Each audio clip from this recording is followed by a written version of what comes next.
Assalamualaikum warahmatullahi wabarakatuh, sahabat maupun rekan tani, khususnya mitra petani SAS.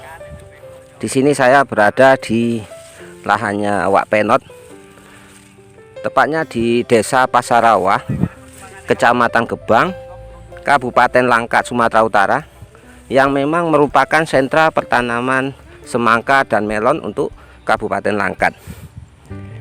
Nah, ini perlu diketahui bahwa kronologis tanaman yang sekarang ini saya videokan milik Wak Penot ini, pada saat pertama sekali ya mengenal SAS, tanaman ini sudah mau dicabut ya, karena kondisi pertumbuhannya bantut atau stagnan pertumbuhan, bisa juga kita bilang kuntet, karena sampai umur 24 hari tidak menunjukkan perubahan pertumbuhan, sehingga kondisi batang tanaman sebesar lidi, panjangnya juga tidak lebih dari 30 cm. Nah, sekarang ini subhanallah ya, saya sendiri juga heran, kaget. Semenjak awal perlakuan nutrisi SAS,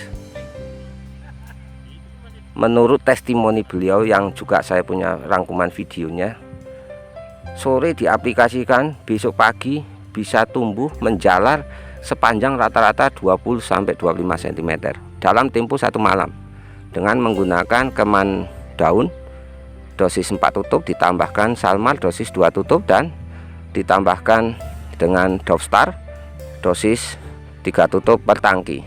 Baru selanjutnya dilanjut dengan Big Joss dosis 2 tutup, ditambahkan keman daun dosis 4 tutup dan Salmar dosis 2 tutup per tangki. Subhanallah, langsung keteter ya, keboler. Artinya pertumbuhannya luar biasa. Nah, kemudian setelah umur 32 hari ya, kita sarankan beliau untuk melakukan perangsangan pembungaan.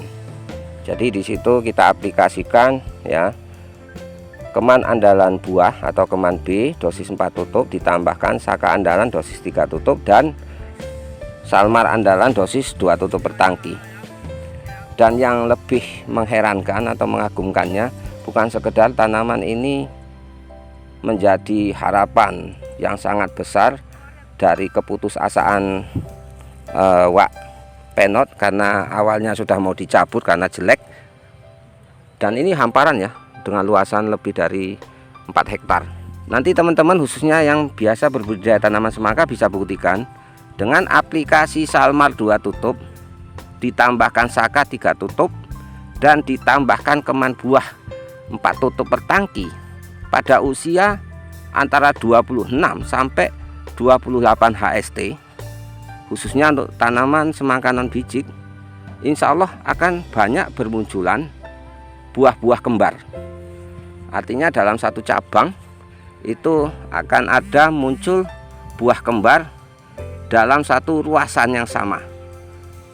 Nah, ini kebetulan dipelihara 3 cabang utama ya. Nah, kemudian dari ketiga cabang utama, salah satu dari cabang utama itu akan menghasilkan buah kembar yang tumbuh bersamaan pada ruas yang bersebelahan. Ini sebagai contohnya ini. Ini salah satunya ya. Ini kita lihat teman-teman ya. Dari tangkainya nampak, ini tangkai buahnya yang paling muda, dan ini tangkai buahnya yang lebih tua. Dan kemudian posisi buah normal. Nah, inilah kemarin yang saya sarankan ke Wak Penot agar ini buah-buah jangan diseleksi. Insya Allah nutrisi SAS masih bisa memberikan kontribusi dalam hal penyehatan dan pembesaran buahnya secara maksimal. Namun dengan catatan, apabila nanti dengan perlakuan yang saya sebutkan tadi banyak muncul buah kembar seperti ini, yang seharusnya pola aplikasi nutrisi SAS sesuai anjuran 3-4 hari sekali, kita rubah menjadi 2-3 hari sekali untuk bisa memenuhi kapasitas tanaman agar bisa membesarkan buah-buah tersebut. Karena dipastikan dalam satu tanaman dengan adanya buah kembar bisa mencapai 3-4 buah per tanaman. Nah, kemudian selain itu Wak Penot sendiri juga selama mulai mengenal dan mengaplikasikan produk SAS, alhamdulillah belum pernah sama sekali mengaplikasikan pestisida baik dalam bentuk fungisida maupun insektisida. Begitu juga kita sarankan agar tidak melakukan pemupukan kembali. Artinya dari umur 25 hari setelah aplikasi pertama untuk bisa memulihkan tanaman yang bantut atau kuntet tadi, tidak kami sarankan aplikasi pupuk susulan baik kocor maupun tugal dan benam maupun aplikasi pestisida. Dan hasilnya subhanallah ya, tanaman masih bisa sehat dan tumbuh dan berkembang, bahkan berbuah dengan luar biasa. Dimana biasanya tanaman semangka yang gemuk begini susah untuk mendapatkan buah karena sulit untuk nyantol meskipun sudah dikawinkan. Nah ini kemudian ya, sebagai pemahaman dan pembelajaran bagi kita semua, khususnya teman-teman mitra petani semangka, kalau kita lihat buah-buah dengan warna corak yang gelap seperti ini pada waktu usia muda dan lurik-luriknya itu padat ya, menandakan bahwa buah semangka ini mempunyai potensi pembesaran yang sangat cepat dan bisa besar dalam ukuran yang sangat maksimal. Ini kita lihat ya, bahwa buah-buahnya cukup sehat, dari warna buah sudah nampak ya, ini seperti ini. Nah itu. Jadi kalau kita petani semangka, dari bentuk dan warna buah kita bisa melihat mana saja buah-buah yang punya potensi pembesaran yang maksimal yang bisa di atas 6 kg. Dengan kondisi semburat warna seperti ini, insya Allah bila tidak ada halangan, ini pembesarannya bisa maksimal sampai di angka 8 kg per buah. Nanti buktikan saja, mana tahu teman-teman punya tanaman semangka dengan karakter yang sama. Tapi kalau di sini warna hijaunya itu tidak numpuk begini luriknya, nah itu biasanya potensi pembesarannya enggak terlalu maksimal dan paling bisa besar di bawah 5 kg per buahnya.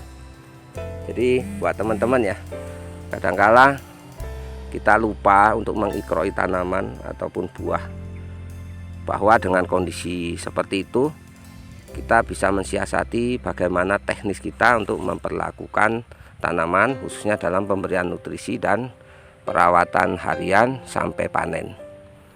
Ini kebetulan Wak Penot kemarin sudah kita sarankan untuk tidak melakukan tambahan pupuk susulan, mengingat tanamannya sudah lumayan gemuk dan bagus, ideal. Saya rasa dengan kondisi yang seperti ini, bila rata-ratanya seperti ini, saya tidak mendahului yang kuasa, tapi garansi saya insya Allah ini bisa mendapatkan hasil di atas 12 kg per tanaman. Tapi dengan catatan yang kondisi normal seperti ini. Sayangnya kan dalam setiap budidaya tanaman tidak semua berlaku seragam. Ya setidaknya dari tanaman yang normal-normal seperti inilah untuk subsidi produktivitas, sehingga bisa menutupi kekurangan dari tanaman yang tidak normal yang hasilnya di bawah rata-rata. Jadi buat teman-teman ya, ini sejak dari pemakaian pertama di umur 25 hari setelah tanam, Wak Penot tidak pernah lagi mengaplikasikan pestisida, baik itu fungisida maupun insektisida, dan alhamdulillah tanamannya tetap sehat. Nah ini kemudian di sini lagi ya, bukti yang sudah saya ucapkan tadi, terdapat buah kembar. Nah ini, jadi dalam satu cabang itu muncul 2 buah secara bersamaan di ruas satu ini sama di ruas yang ini. Ya ini coba. Nah ini lihat ya, bersamaan ini sejajar ada 3 buah, tapi yang satu cabang ini muncul 2 buah, yang ini sama yang ini. Dan dengan penerapan perangsangan pembungaan dengan menggunakan Salmar 2 tutup ditambah Saka 3 tutup dan Keman B 4 tutup, rata-rata dari 5 tanaman ada 3 tanaman yang menghasilkan buah kembar. Dan ini insya Allah akan kita besarkan dengan nutrisi SAS. Namun perlu juga teman-teman pahami ya, apabila dalam satu buah itu kita pelihara lebih dari 2 buah yang normal, maka dalam pola anjuran SAS yang biasanya jadwal penyemprotannya antara 3 sampai 4 hari sekali, kita lakukan 2 sampai 3 hari sekali tanpa menggunakan pupuk susulan. Insya Allah sudah mampu untuk membesarkan buah-buah tersebut yang memang kita amati dan kita lihat jumlah buahnya di atas 2 atau bahkan 3 dan 4 petanaman. Jadi ini ya teman-teman bisa lihat ini, nah, buah pentilnya aja kayak gini kan warnanya, subhanallah. Nah ini lagi warnanya masih terlalu gelap sehingga punya potensi untuk melar. Jadi warna ini kan nanti akan melar seiring dengan pembesaran buah karena kulitnya juga akan melar. Jadi buat teman-teman khususnya petani semangka, demikian sedikit tutorial saya bagaimana teknik dan trik kita untuk bisa menciptakan kondisi tanaman agar bisa berproduktivitas maksimal, terutama dengan penerapan nutrisi SAS. Saya Budiarto dari Gebang, Langkat, Sumatera Utara, bersama SAS Jayalah Petani Indonesia. Barakallah. Wassalamualaikum warahmatullahi wabarakatuh. Lagi nyemprot apa riko, Pak? Enggak apa buah? Apa ae iku? Dovestar, terus Big Joss, Saka. Dosis piro? Dovestare 3 tutup. Sakae 2 tutup. Big Joss 2 tutup. Jadi iki mau Dovestare 3 tutup, Saka 2 tutup, Big Joss 2 tutup. Perubahannya piye, Pak? Perkembangannya api ora? Api tenan iki. Nah. Ya sekarang kita ngobrol nang bubuk lah. Ya enggak Iya, makanya nang bubuk ae kok. Siap sih. Nah, ini beliaunya sedang melakukan penyemprotan untuk percepatan pembesaran buah dengan menggunakan Dovestar, Saka dan Big Joss. Ini ya. Di sini ada Dovestarnya dosis 3 tutup, kemudian Saka dosis 2 tutup, dan Big Joss-nya dosis 2 tutup.